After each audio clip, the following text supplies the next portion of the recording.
All right, so this is chapter 24 of Boruto Two Blue Vortex, Kawaki Uzumaki. Alrighty, let's do this. So I saw this on Twitter and this looks absolutely fire right here. Like it's a lot better than I would say chapter 4 or chapter I think it was chapter 4 or chapter 5 if I'm not mistaken. Whichever one had Kawaki on the cover page, this looks like a lot better, if I do say so myself. Huh? A mission is Sumigakure. Yeah, head there as soon as Amato's removed your limiters and help Sarda and the others. Once you've arrived, I'll go too. That will likely cause Jura to join in, but your presence will give us a chance. It can't be that simple. It was just for a second, but I saw his power. He's like a bona fide monster.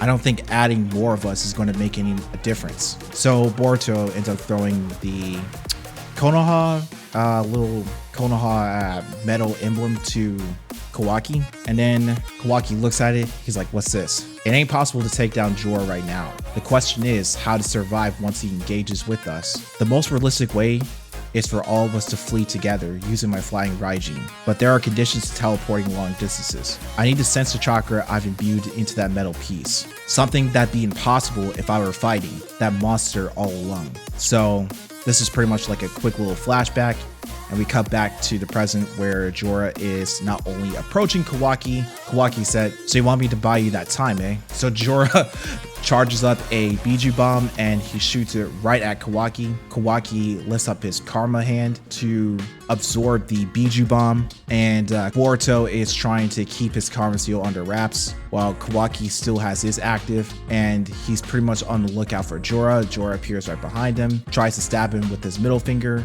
Kawaki immediately notices and reacts accordingly by shrinking himself. Jura is kind of puzzled by this, and then while he's shrunk himself, he pretty much summons the sensory cubes, which, like I said, these are cubes that blocks your sensory perception. So once, you know, Ishiki or Jigen or Kawaki uses these cubes, they're not just summoning them to crush you. These cubes also blocks really damn good sensory perception abilities. So Boruto flies out of there, and George tries to fire up a Biju bomb, but to no avail.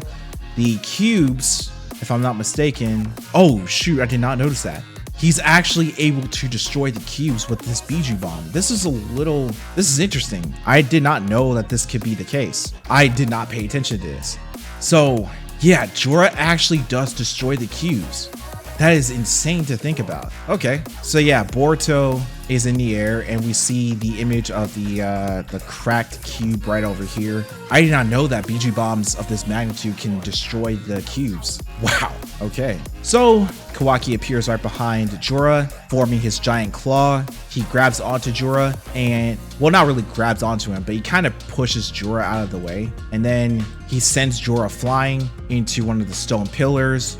Jura emerges once again, and then Kawaki begins to use his bow staff to block Jura's middle finger pincer attack. Kawaki tries to swipe Jura, and Jura tries to hit him again with his middle finger, but Kawaki parries it. And you can see in this little panel that, you know, both Kawaki and Jura, they're just like countering each other, similar to what Boruto did in his battle with recently with Jura. They started pairing each other and countering each other. And then we cut back to what we see in the sneak peek where Kawaki pretty much swipes really hard at Jura, and then he ends up putting the bow staff into, I would say, Jura's abdomen. From what I heard, this was a liver shot. Like he was putting his bow staff into his liver. Now, I didn't notice this, but the Karma seal on Kawaki, it becomes white, and he ends up charging up like explosive attacks with the Karma seal. And this is very interesting. Kawaki can literally somewhat imbue energy into his bow staff, which allows him to deal explosive attacks like this. And then he can just start going crazy on Jura. Jura is literally taking really good major damage as Kawaki is just piercing him with the bow staff repeatedly. Kawaki forms his claw construct, but it's not as big as the last one. I'm guessing he's going for like really good, I would say, swiping attacks. Well, in a way, he's trying to get in as much force onto his attacks as possible So I'm guessing the shorter the claw construct and the more, I would say, bulkier it gets, the easier he's able to deal in massive force of damage. And so Jura gets swiped through these stone pillars. Boruto flies up and he's pretty much trying to keep his karma seal under wraps. He's saying, it's all right. There's no problem. Calm yourself. Because you got to remember, Boruto, he's got no control over his karma seal. Not yet, at least. And it's mainly because he's trying to deal with Momoshiki and trying to prevent him from, you know, screwing up everything else. Because I feel like this little plot line right here is going to eventually come into play when Jura comes back, and this time Boruto ends up like losing control over himself. I'm gonna do like a little topic on this. This is very interesting, including most of Kawaki's abilities in his unlimited state and his karma seal activate.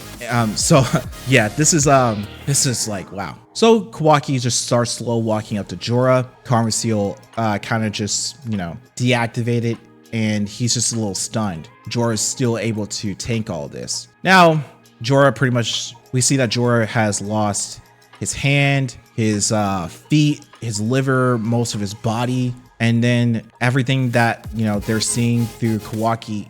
So we see that Sumire and Amato, they're seeing everything through Kawaki's eyes. Whoa, I can't believe he's able to push Jura this much. Maybe he can actually, no. I wonder, why did he say that? That's weird.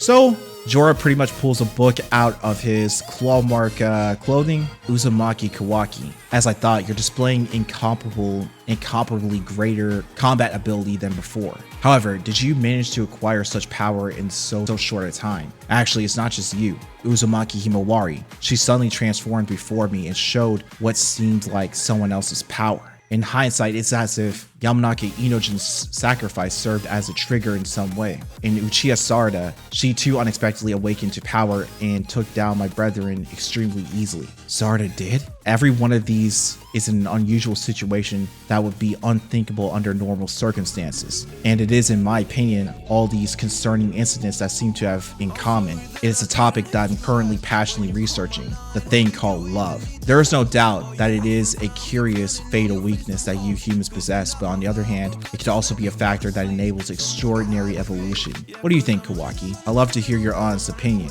So Kawaki pretty much puts his palm forward. Jura pretty much kind of like knows what he's about to do. You talk a lot for a pest. He pretty much fires a major, huge karma blast. Well, not really huge, but I feel like this is kind of small in comparison to the blast that we've seen in Naruto Next Generations when he was going into his Karma V2 state, but I might digress. This could be more powerful than that. So we see like a little upside, I would say like a flip angle of Kawaki while he still has his palm out, but the Karma seal is deactivated. Then he notices roots start spawning out of the ground and they are covering Jura. Don't blow your fuse so quickly, Kawaki. I just want to chat with you. And then we see the root is healing Jura's eye. Jura pretty much regenerates his eye and everything else. I mean, I never expected you to become Boruto's rescue. As far as I know, there's only one thing in this world you want to protect, and that is supposed to be Uzumaki Naruto. A while ago, I went to Konoha seeking him, and was shocked to learn that he had passed away. But now, looking into your sincere eyes, I'm convinced Uzumaki Naruto is alive, isn't he? And then we just start to see Kawaki's reaction to all this. The layers of his lies are starting to be peeled away by Jura, and Kawaki's reaction is starting to really become even more noticeable.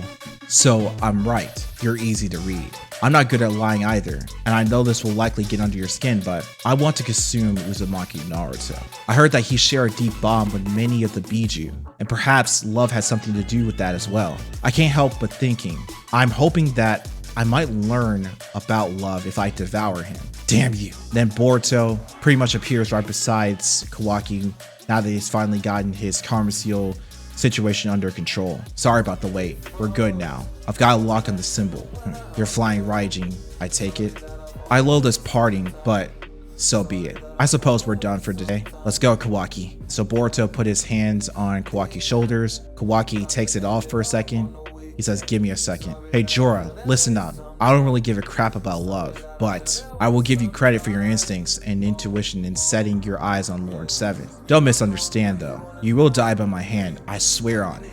Amusing. I appreciate you being frank with me. Now I'm done. Let's go. Kawaki, I'm glad we got to talk. Let's meet again. And then he flips Jura off. Oh, wow. I mean, I've seen this in the panel, but I've seen this in the spoiler, but it's just like, oh, wow. He flips Jura off. He is like, screw you, man.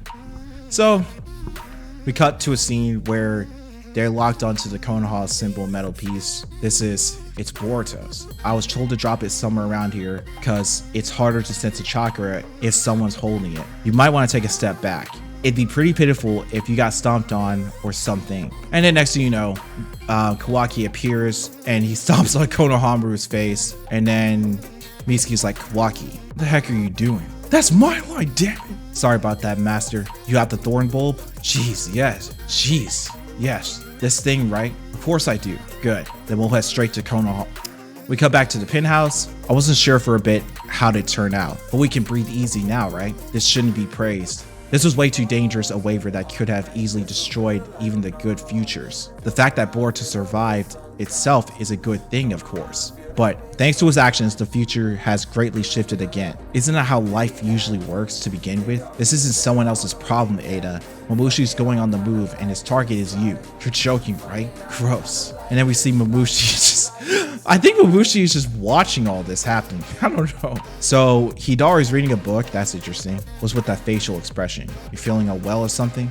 Just the opposite, Hidari. Listen to this. Kawaki actually paid me a compliment. There's a modern phrase I just learned. This might be appropriate to use right now. What is it? Totally ick. Now in the actual spoilers, it said depressing as hell, or disgusting as hell, sorry. So, this was all right. Overall, I give this chapter was pretty great. I'm not gonna lie. And there are some plot points that I really wanted to go over, but like, for example, Boruto's karma seal situation. And then I wanted to go over soon later in another video on Kawaki's power and pretty much how strong he is right now. I also plan on going over the Shinju's powers and their abilities, particularly Jura, because what we've seen throughout the entire video, throughout the entire, the chapter, is that Jura has displayed that he can use the roots from the Ten Tails dimension to literally regenerate himself on the spot. So he's got regenerative abilities, and it doesn't matter where he is, he can literally use the roots from the Ten Tails dimension to heal himself, and that's very interesting to know. And also, one thing there are some abilities that I didn't know that Kawaki could also do. So he can pretty much use the karma seal to imbue energy into his bow staff, and he can deal massive damage, like explosive damage onto Jura. And I feel like this is like karma transference in a way, like how Boruto and Kawaki, like when they were fighting up against Boro and they did karma resonance and they were able to transfer their energies through one another to deal some really major karmic explosions and blasts and stuff like that. This is what I was thinking about, because he's able to transfer the energy of his karma into his bow staff. Now, this isn't just any normal bow staff. This is like one of those chakra receivers that Jigen and Pain used to subdue Naruto, and I think one of those chakra receivers are also able to, if I'm not mistaken, siphon energy off of you. And I don't know whether or not if this is made out of the material of like the True Seeker orbs or maybe something entirely different, but I don't know how these things are made. All I know is that we now know that Kawaki can literally transfer the energy of his karma seal into this staff and start dealing some explosive damage onto his opponents if he really wanted to. And, in one panel, I think this isn't really anything new, but we do know that he can adjust the size of his claw marks, and not his claw marks, but his claw hands, and depending on how much force he wants to use and how much and how heavy he wants to hit you. Depends on how he adjusts the size of it. But overall, this is really interesting. Anyways, let me know what you guys' thoughts are in the comment section down below. If you guys could, please be sure to like the video, subscribe to the page, and ring the notification bell icon. And before you guys click off this video, if you guys really want to see more in-depth discussions about Kawaki's power in great detail, please head over to the Limit Breakers podcast. I will link it in the description. You guys can get a full 2 hour, maybe a 30-minute full clip on me, Mello, Kamui, Udi. We're breaking down, you know, not just Kawaki's unlimited power, but his other karmic transformations on top of that to see how strong Kawaki truly is and what he can truly, and what he's truly capable of in Two Blue Vortex as of right now. And we've seen, I feel like this is like a glimpse and a display of what he is truly capable of when he was fighting up against Jura. And even Jura wasn't really going all out in the sense. So yeah, this is the Immortal Phoenix. I'm signing right out. And if you guys have any questions, let me know in the comments section down below. And please go check out my podcast for more in-depth discussions about this particular topic and what's going on with Kawaki. Peace out, guys.